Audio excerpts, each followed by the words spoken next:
ازيكم عاملين ايه؟ النهارده بقى هعمل لكم وصفه حلوه جدا من البطاطس. هعمل معاكم كرات البطاطس المقرمشه خالص من بره، وكمان واخده اللون الذهبي القمر ده، وكمان مفرغه خالص من جوه.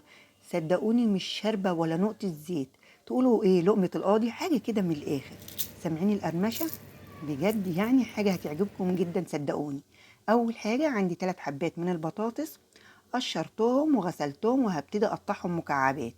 طريقة سهلة جدا وما فيهاش أي تعب.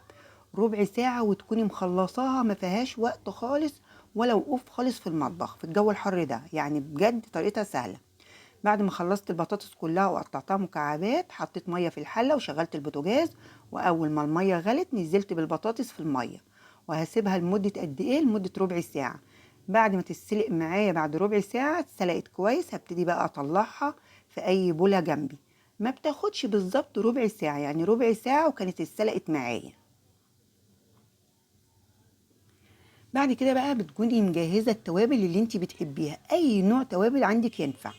انا هحط معلقه صغيره من الملح، ومعلقه صغيره من الثوم البودر، ومعلقه صغيره من البصل البودر، ومعلقه صغيره من البابريكا، وكمان معلقتين كبار مليانين من الزيت، ونص كوبايه من النشا ما يعادل 100 جرام. ونبتدي بقى نجيب الشوكه بتاعتنا ونهرسها كويس، لازم تهرسيها كويس، وكل المكونات دي تختلط مع بعض.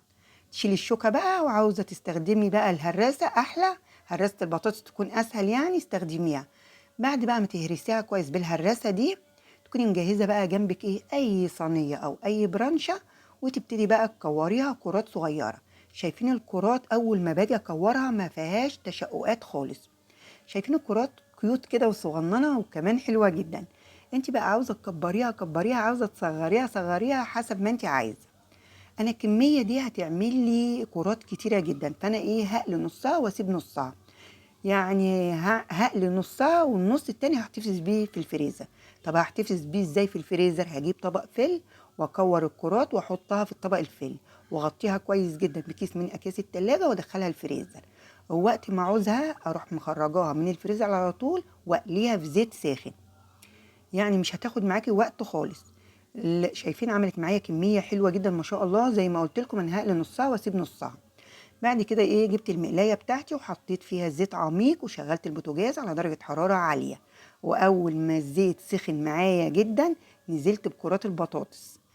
لازم الزيت يكون معاكي زيت عميق، ولازم الزيت يكون معاكي سخن جدا، مش لازم الزيت يكون بارد. لو الزيت كان بارد هتفك معاكي كرات البطاطس. شايفين عامله معايا كميه حلوه جدا، يعني 3 حبات من البطاطس عملوا لي كميه حلوه جدا. انا بس هقلي الايه؟ الطاسه دي، ومش هقلي طاسه تاني.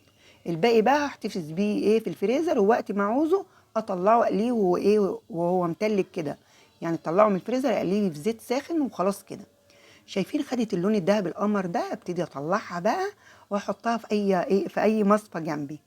بجد يا جماعة الطريقة هتعجبكم جدا. لو كنت وصلتي بقى معايا لغاية هنا، يا ريت بقى تكتبي لي تعليق منك حلو، وتعملي لي لايكات كتير وشير كتير، وتاخدي لفة عندي في القناة، وتاخدي لفة في صفحتي على الفيسبوك، هتلاقي فيها حاجات حلوة جدا ان شاء الله هتعجبكم. مش شاربة ولا نقطة زيت، اللون حلو جدا، ده انا كمان بصور بكاميرا التليفون مش باين اللون قوي. يلا جربوها وبألف هنا مقدما. وكانت معاكم ليلى من قناة مطبخ بألف هنا مع ليلى. يا ريت تجربوها واسمع رأيكم في التعليقات واشوف تطبيقاتكم كمان. تعالوا بقى نشوف القرمشة بتاعتها. شايفين القرمشة؟ تعالوا نجيب واحدة تاني. سامعين القرمشة؟ شايفينها ازاي مفرغة من جوه؟ جربوها وبألف هنا.